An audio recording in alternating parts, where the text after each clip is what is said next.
이 책에서, 그리고 물고기는 존재하지 않는다라는 책에서 그토록 충격적이게 다가왔던 물고기는 존재하지 않는다에 대해서 한번 설명해 보겠습니다. 여기 세 개의 그림이 있습니다. 연어, 페어, 소가 있습니다.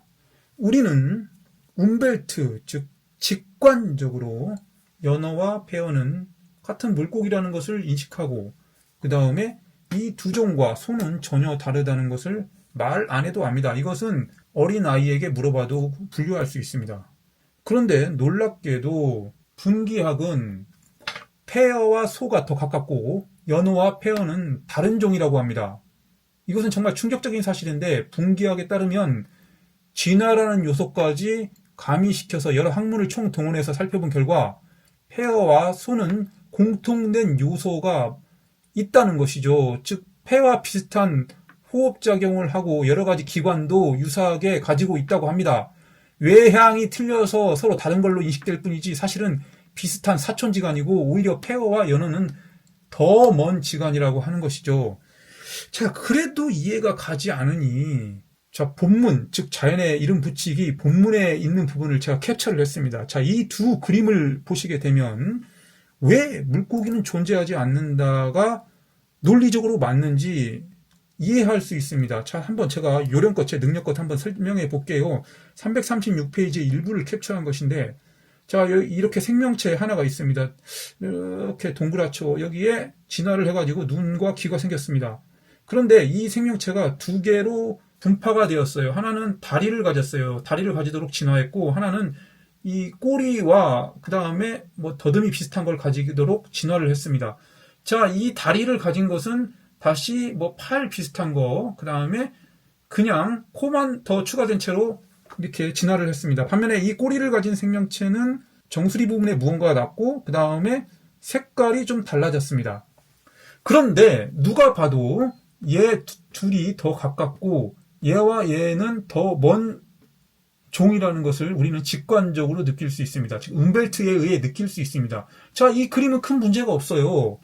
그렇습니다. 이게 문제라면 오늘날 분기학이 그런 문제를 일으키지는 않았을 것입니다. 그러나 오른쪽 그림을 한번 볼게요.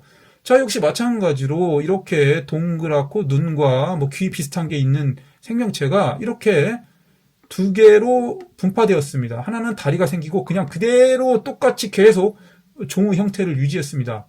그런데 이쪽 것은 이렇게 꼬리가 생겼어요. 꼬리가 생기고 더듬이가 생겼습니다.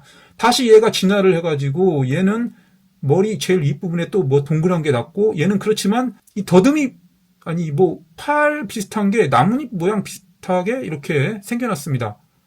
얘는 얘대로 진화를 했는데 그냥 꼬리에 뭐 뾰족뾰족한 것만 났고, 얘는 전혀 다른 새로운 환경과 맞닥뜨리다 보니까 그 환경에 맞추어서 이렇게 형태가 상당히 달라지도록 진화를 했습니다. 그러나 얘의 본질은 이렇게 이걸 동시에 가지고 있고, 그 다음에 더듬이가 커졌을 뿐이지 더듬이를 가지고 있고 꼬리도 여전히 가지고 있습니다. 즉 얘로부터 이렇게 진화한 얘는 얘와 사실상 사촌지간 더 가깝고, 얘는 얘보다는 완전히 더 먼 관계라는 것입니다. 그러나 우리의 직관으로 바라봤을 때는 얘와 얘가 더 가까워 보이고 얘와 얘는 더 멀어 보입니다. 그러나 분기학적으로 바라보면 이 둘이 더 가까운 사촌지간이고 얘는 멀어진다는 것이죠. 자, 이런 논리로 인해서 페어와 소가 더 가깝고 페어와 연어는 같은 물고기임에도 서로 멀리 떨어진 존재라는 것이죠. 자, 이 그림을 통해서 어느 정도 이해가 됐을 거라고 생각합니다. 자, 이것이 그토록 우리가 궁금해하던 물고기는 존재하지 않는다에 대한 분기학의 이론이었습니다. 문제는 이것이 우리의 직관과 어긋나는데 논리적으로는 맞다는 것입니다. 그러니까 반박을 못하는 것이에요. 자, 그러면 그래도 이해가 가지 않을 것 같으니까 제가 실생활을 좀 더 접목시켜서 자동차는 존재하지 않는다라고 한번 표현해봤습니다. 이건 또 무슨 말이냐? 아까 전에 제가 설명드린 것과 거의 비슷하지만 한번 이렇게 표현해봤습니다. 자, 내연기관 엔진을 단 대표적인 차 포르쉐 911이 있습니다. 그리고 요즘은 가장 많이 팔리는, 세계에서 가장 많이 팔리는 엔진, 전기모터 엔진을 단 테슬라 모델 3가 있습니다. 자, 둘은 다 자동차죠. 이건 부정 아무도 안 합니다.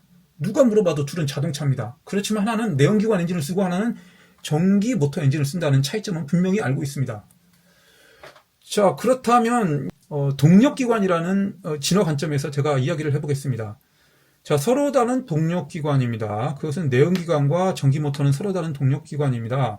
자, 내연기관은 바로 토마스 뉴커먼이 이렇게 발명을 해서 진화 과정을 거쳐 오늘날 이루었고, 그 다음에 전기모터는 마이클 패러데이가 이와 같은 전자기력의 힘을 이용해서 모터도 진화를 했습니다. 그렇다면 토마스 뉴커먼은 어떤 식으로 진화를 거쳤냐?